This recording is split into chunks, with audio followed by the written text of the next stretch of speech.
Well, hi everyone. Welcome to Touch the Book. Oh wait, hold on. I'm going to stop you right there. Oh. Hi everyone, or hi? Ah! You got me. You got me. You got me. Okay. All right. Fair enough. Hi, thanks for clicking on the video. I'm Tod Maffin. That's Mark Blevis there on the other side of your video. And welcome to our first video podcast, I guess. Our first video release. Our first official announcement of Touch the Book, which has an ever-changing subtitle. As it stands today, which is March the 3rd, the book's title is Touch, 5 Factors to Growing and Leading a Human Organization. And Mark and I have been working on this book for the better part of a year or so. So, hi Mark, why don't you tell people who you are? Well, before I do that, I think probably the safest bet on the subtitle right now is the colon. The colon will definitely be in there. That's right. In fact, maybe just leave it as a colon, right? You know, let people decide what the subtitle will be, because it seems to change on like an hourly basis right now. It could be like Q on CBC Radio, just a letter. It will just have a colon. Just a colon. Hey, maybe that's our logo. Anyways, okay, so I'm Mark Blevis. I'm based here in Ottawa. Looking forward to seeing what comes out of this book, because we've been working on it now for coming up on a year. We started in June, and maybe in a future episode we can talk about how the book came to be, because I think that in and of itself is a pretty interesting story. But we are in full swing right now. We've finished the first draft of the book. We've already gotten the feedback. We've gotten 328 pages copy of our manuscript with notes all over it. It's great. Do you have a copy to show? Yeah, I've got it here somewhere. Hang on. Oh, yeah, here it is. So it's funny, you know, and by the way, publication's date is October 4th. Actually, it's October 14th. October 14th. Yeah. But we're in the warehouse mid-September, so conferences and things like that. Over for speaking, we can provide lots of stuff, and it's going to be published by Dundon Press, and we've got a great relationship there. So real printed book in real bookstores, plus ebook in every format, and of course the movie option where Matt Damon will be playing my role. But yeah, so we thought that we would get like an annotated PDF back from the editor, and instead we got he printed it out and like riddled it with all sorts of notes and post-it notes everywhere, and it was kind of funny actually.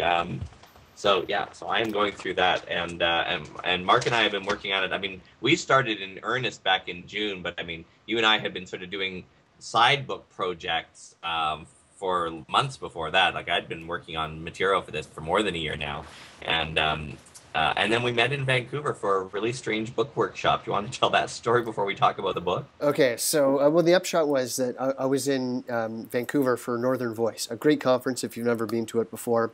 And if I recall correctly, Todd, you weren't planning on going, but when you found out that Bob Goyetch and I were keynoting the conference to kick it off, you signed up. But you were trying to give away your ticket for day 2, the Saturday of the conference, because you'd signed up for this book workshop. And when you told... it was one of those like, do you have a book idea? Come to this one-day workshop, and I'll teach you how to write your book, how to get it done. So you'd mentioned to me that you weren't going to be there for day 2 of the conference. I thought, oh, that's kind of a bummer. I was looking forward to hanging out with you. And then you explained that you were going to this book workshop, and I'd been kicking around this idea. In fact, by the time you and I had even met, I think I'd already written probably, I don't know, 20 or 30 pages of rough ideas for a book I had in mind. And so I kind of thought maybe going to the book workshop with you would be fun, because A, it would be a book workshop. It would help me with my own book project. And number 2 is going with somebody I know would allow me to have somebody to exchange ideas with during the break, discuss, help understand things, over lunch. As it stood, though, when we were in this workshop, which I ended up deciding to go to with you, what's a good word to describe the kind of workshop it was? We had a good back channel going.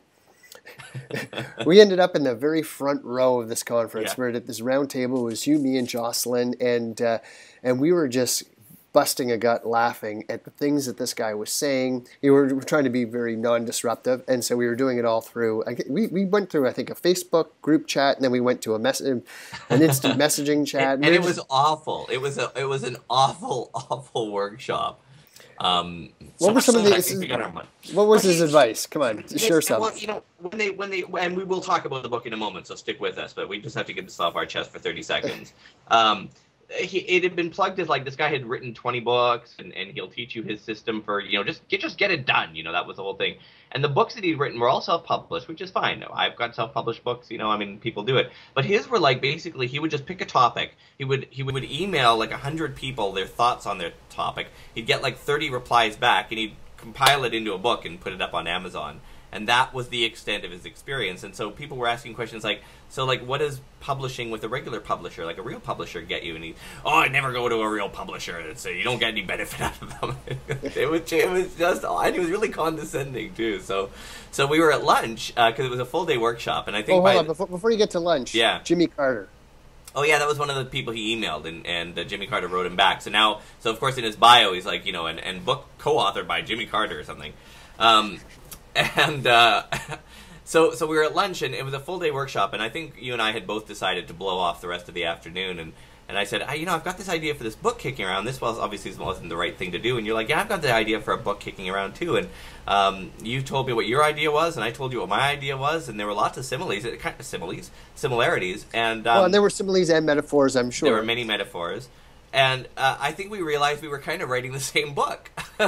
So it's like, why don't we just write it together? And that's been really great, because, like, I don't know about you, Mark, but and anyone watching, but like, I need deadlines. I need accountability. I need someone that I can, commit to doing things, and then, in the case of last week, Mark, not do them as much as my writing days, like I said I was going to. But at least, you get something sort of there. So the book was born, and we've been, especially months like September through January, hey, it was busy. And then we met we met for a writing week in Winnipeg. We camped out at a business hotel in Winnipeg and just spent the day the days writing, and there it is. So and actually Winnipeg worked out really well, because we stayed at a hotel right at the airport. And nothing motivates you to write like having nothing to do and nowhere to go, yes, except watching airplanes take off and land and smell jet fuel. So we got a fair bit done. The food wasn't particularly good, which also probably kept us focused on work. And I'll link, we did we did a little video there as well, at the airport, just sort of updating people on the book progress. So if you want to watch the video, just stick around to the end of this video, and I'll just dump it at the end. I mean, I uploaded some photos, by the way, and did some podcasts from on the travels to and from and stuff like that. So part of the fun of this whole thing is not just creating the book, but actually creating content, kind of like meta content about the book. So it's been it's a fun project. I think you and I are the same in that respect. I think so. So we should talk a bit about the book, but first I want to introduce people to you, and you introduce people to me and stuff like that. So Mark, you run Full Duplex, which is a public affairs strategy firm that handles digital communications, social media, and stuff like that. Can you just talk for 30 seconds a bit about Full Duplex and your background?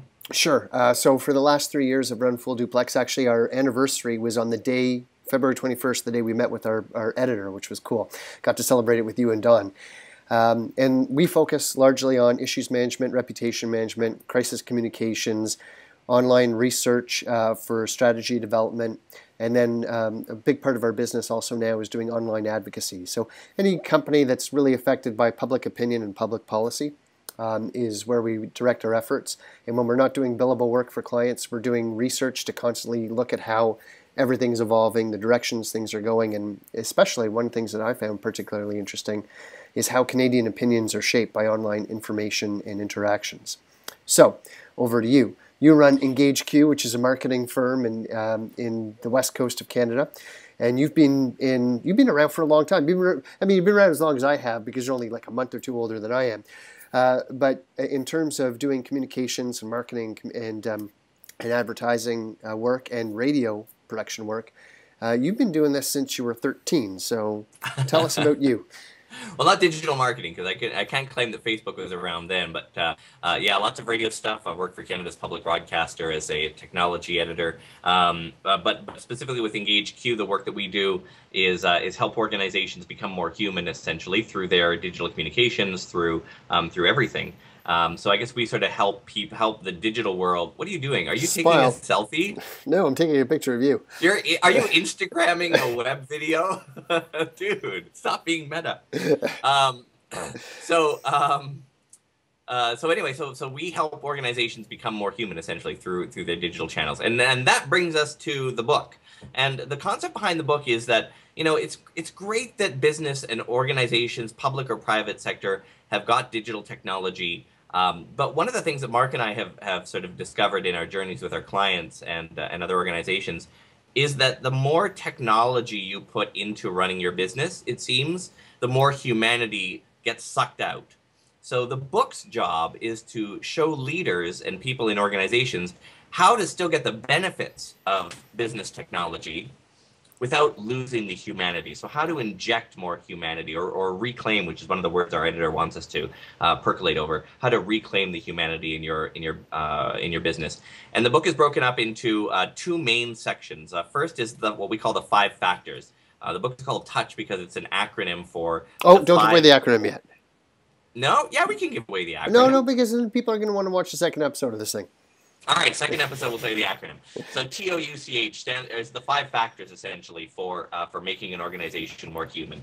And once you sort of, and consider it like a recipe, once you sort of drill into those 5 factors, which we go into some detail, it gives you a good starting point. And then the second part of the book are a series of chapters broken out by the type of business function you have. So there's a chapter for making your staffing more human, your workplaces, your legal department more human, believe it or not, your marketing, your communications, your web and social channels. What else is in there, Mark?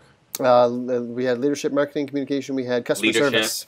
Customer service. How do you make your customer? Just here's an example, right? I mean, we've all been on these things where you go to a website, of a web service you use or something, and like Amtrak, for instance, has this like automated robot named Julie. They're all called Julie for some reason. In fact, we've got a chapter in the book called "Beware the Julies," because what happens is you get these automated robots, and either they don't understand really what you need, or you get attached to a live chat, and that person is handling 30 calls at the same time, 30 chats at the same time. So how do you get the business benefits that those live chats give you without the dehumanizing part of it, the long waits, the stupid templated responses? It's like, I can't get my computer to work. And then like a split second later, you get clearly a templated reply that says, thank you for your information. I'm going to help you with this. I will do my best. And you're like, come on.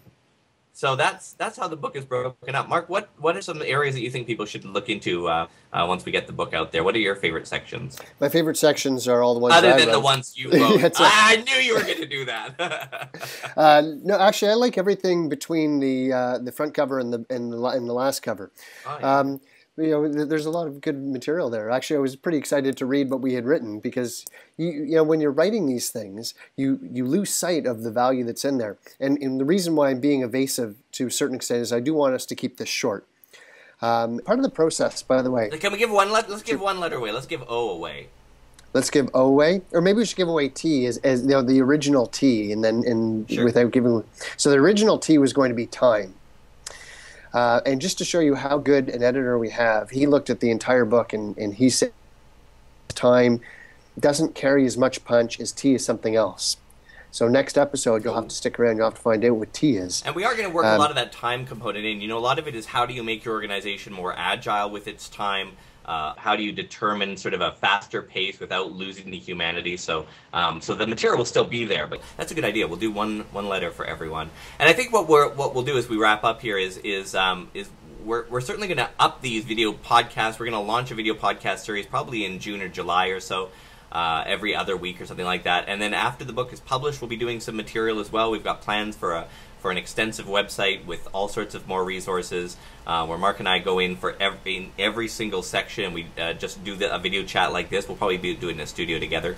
But I don't know, maybe once a month or so. But between now and then, we'll sort of update people on the progress. Yeah. Yeah. And before we go, I actually want to put out a question. I'd like to invite some audience participation. This is your chance to add your, what was the word I saw the other day that was really good? Add your reaction, but this is less of a reaction and more of an input. I'd like to hear stories that talk about the human aspect of digital. So what is there an experience you've had that involves some sort of digital technology or some aspect of the digital business age which humanized your experience? Or maybe it was so completely inhuman that it's worth noting as well. You know, these we're still writing the book, so there might be some little interstitials or breakouts that we can drop in so they can find their way in, but certainly as part of the ongoing conversation. We can't see everything. We don't, we have our specific area of interest. So it'd be interesting to see what you have to say, what experiences you've had, and what you want to share. One of the things I'm really excited about the book is that our friend Rob Cottingham, who does the incredible cartoon Noise to Signal, has permitted us to license some of his cartoons for the book, which are really good. So look up Noise to Signal. My favorite one we're going to use at the start of the customer service section, where it talks about, like encouraging your really good customers. It kind of like the way the airlines do with their elite, super elite, gold, and stuff like that. And so the cartoon that starts off that section is a dad trying to get the kids to the dinner table, and he's like, all right, classic plus children will now come to the dinner table first, followed by basic level children can eat later. And so there's lots of fun stuff, and we'll have an assessment tool at the front of the book to help you audit essentially your own organization, and lots of good takeaways. So the book comes out, are you sure it's October 14th? I thought it was October 4th. Yeah, October 4th is a Saturday. October 14th is a Tuesday, so I'm fairly certain it's the 14th. Okay, anyway, in October early. The book will be in warehouses in mid-September, so if you're at a conference and you want the books there, obviously we can get them there. And we have lots of social channels, obviously. Well, not lots. We have the To The Count. We've got twitter.com/touchacademy and facebook.com/touchacademy. We'll talk about the Touch Academy as we get closer to the launch date. And the book's website is touchthebook.com. So we'd love to see you, and we'd love to get answers to Mark's questions there in the comment section of this post or wherever you see it. Have we missed anything? I think that's it. We already put in one credit. We have more credits to share some other people who are involved and who are helping us out, but we'll drop those in future episodes. All right. Well, thanks for watching, and thanks for being a fan, and we look forward to seeing you again soon. Bye for now.